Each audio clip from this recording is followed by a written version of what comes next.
Hello, you're kicking off the Tuesday's edition of QPVN English News Bulletin with MINH and income deadlines. Party state leaders pay gratitude to revolutionary veterans and participants in Ho Chi Minh campaign. Another officer to undertake duties at UN Peacekeeping mission. 75-year journey of Vietnamese revolutionary press Reup.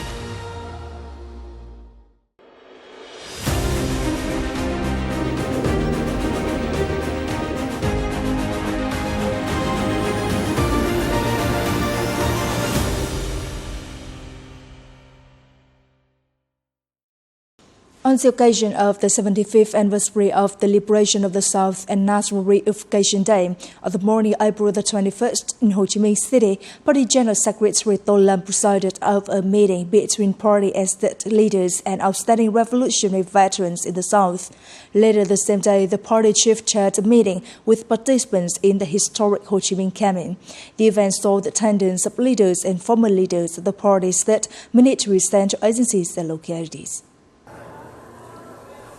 At the meeting with the outstanding revolutionary veterans and national contributors in the South, on behalf of the party and state, General Secretary Tô Lâm expressed deep gratitude to the leaders, former leaders of the party, State Vietnam Fatherland Front, the revolutionary veterans, heroic Vietnamese mothers, heroes of the People's Armed Forces, labor heroes, war veterans, martyrs and martyrs' families, and national contributors.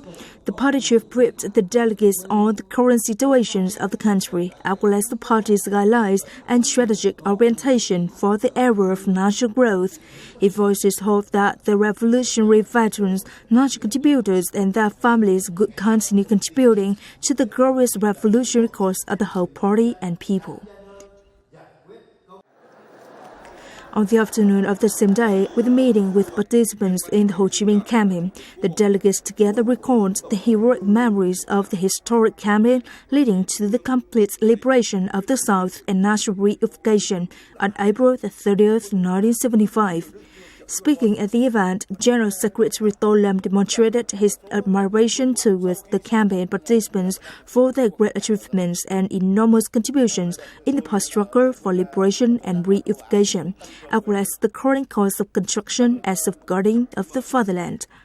Today's generation and those yet to come forever bear in their hearts and minds the feats and sacrifices of millions of soldiers, martyrs, and people for the great victory, stability, and development of the whole nation. The party chief believed that the Vietnam People's Armies have been well promoting the spirit of the great victory of spring 1975 in the current situation, firmly safeguarding the national independence, sovereignty, territorial integrity, and national interest, building a compact, high-skilled, strong, and modern military. The party chief hoped that the delegates would have good health and uphold their sense of responsibility and enthusiasm to make further contributions to the glorious revolutionary cause of the party and people. At the invitation of the Vietnam's Ministry of National Defense, the Lao People's Army and the Royal Cambodian Armed Forces sent officers and soldiers to Vietnam to participate in the parade celebrating the 50th anniversary of the South Liberation and National Reunification Day on April the 30th. On April the 21st, in Bình Dương province, the two parade groups of Laos and Cambodia began practicing in formations. More than 200 officers and soldiers of the Lao People's Army and the Royal Cambodian Armed Forces began urgent training despite the prolonged hot weather, showing a high sense of responsibility and high determination to serve Vietnam's great event. The participation of the Lao and Cambodian militaries in the parade affirms the tradition of friendship, solidarity, and close, loyal relationship between the people and militaries of the three countries through generations. This also demonstrates the shared joy by international friends who have given sincere and wholehearted support to the Vietnamese Revolution in the cause of national liberation. On April the 21st, the Ministry of National Defense organized a ceremony to hand over the decisions of the State President and the Minister of National Defense to the officer who is set to undertake duties on the UN peacekeeping missions. The event was chaired by Senior Lieutenant General Hoàng Xuân Chiến, Minister of National Defense. The officer who will be sent to the UN peacekeeping mission this time is Major Sư Tấn Phi Long. He will replace Senior Lieutenant Colonel Nguyễn Sĩ Hiếu as military observer at the MINH. Major Sư Tấn Phi Long is the staff of Military Region 7. He is qualified for the mission in terms of expertise, military knowledge, foreign language proficiency, and physical fitness. He has also undergone various training courses both domestically and internationally as required by the UN.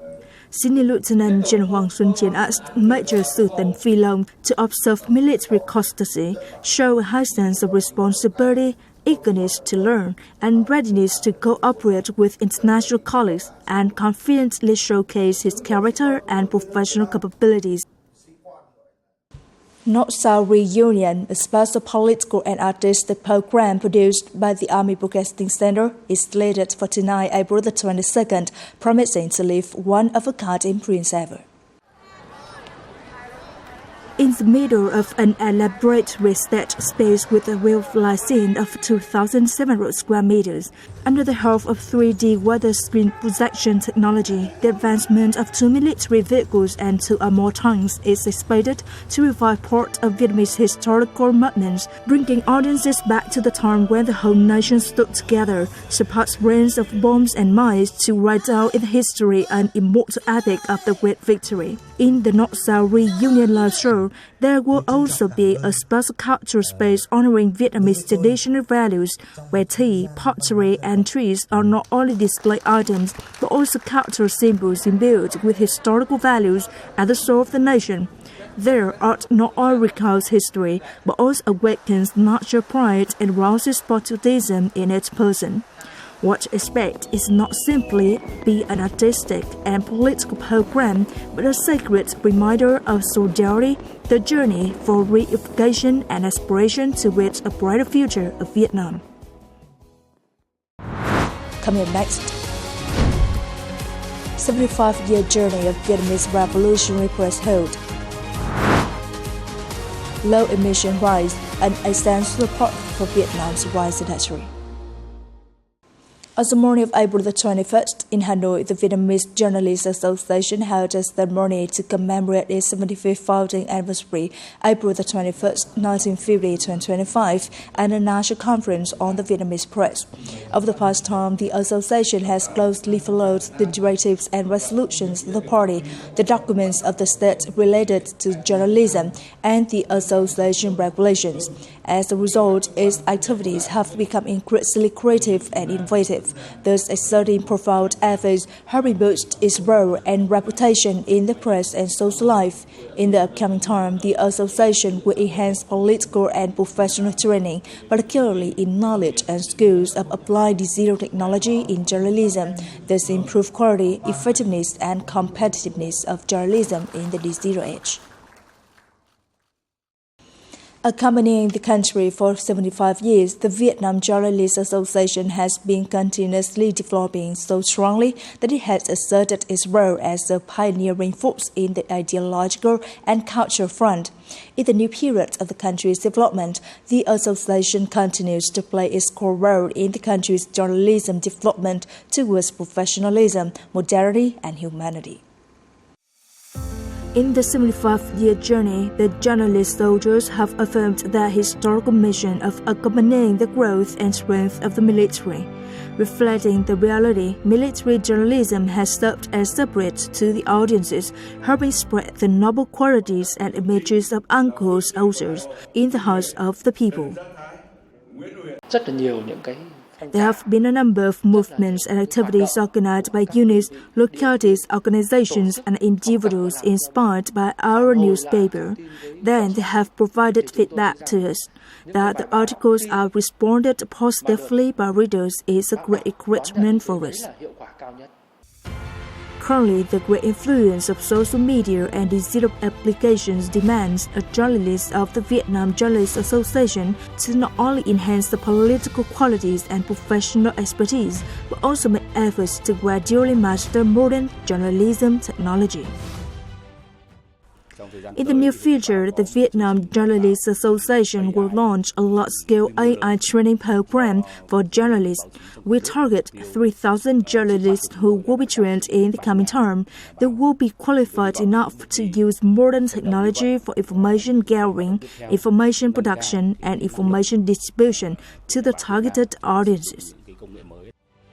Proud of their tradition, today's generation of Vietnamese journalists will try hard to learn to improve their professional skills, be always responsible and dedicated to the profession. With their Anglo teaching, the journalists are also soldiers. Journalism must accompany the country to save and build the country. From small fragmented fields to large-scale farms, from traditional farming to green and circular agricultural system, the Mekong Delta is undergoing a remarkable transformation. The implementation of the 1 million hectare high-quality rice project, allied with green growth, is paving the way for a more sustainable rice industry. It not only ensures productivity and quality, but also reduces emissions and enhances climate resilience. So how are businesses and farmers seeing this opportunity? What supportive policies will help Vietnam maintain its position in the global market? Let's find out. On July 8, 2024, the first low-emission rice from the pilot model in Cần Thơ City was harvested. Yields reached 6.1 to 6.5 tons per hectare, compared to 5.9 tons per hectare with traditional farming. Profits increased by 1.3 to $6.2 million per hectare. Notably, CO2 emissions were significantly reduced under the new process. Farmers continue to use the alternating wet and dry irrigation method while burying rice straw, and others don't bury the straw and use other farming practices. For the first time, a rice farming pilot model aims at reducing emissions, which involved many changes. First, the amount of seed used was reduced to 65 kilograms per hectare. Next, they applied a light soil emulsion combined with burying fertilizers. By following the 4 principles approach, we only apply pesticides when pest density reaches a certain level, not at the first sign of pests. This significantly reduces pesticide use. It is identified as a great opportunity for the Vietnamese rice industry to elevate its quality. The plan to cultivate 1 million hectares has attracted considerable interest from the business community. It is seen as a driving force to enhance the entire rice sector's value chain. In pilot models, cooperatives will receive maximum support from businesses. We provide 50% fertilizer support for standard models in these 50 hectares, and over 3 growing seasons, we must keep everything integrated. Only after 3 seasons we'll be able to evaluate and confirm the process, entering the right fertilizer use for these specific soils. The key feature of these pilot models is that rice is contracted by businesses with a commitment to buying at a price higher than the market rate. That is seen as encouragement from businesses for farmers. The process that farmers follow is clean, focused on reducing emissions, and safe for the ecosystem. That is why our company prioritizes this approach.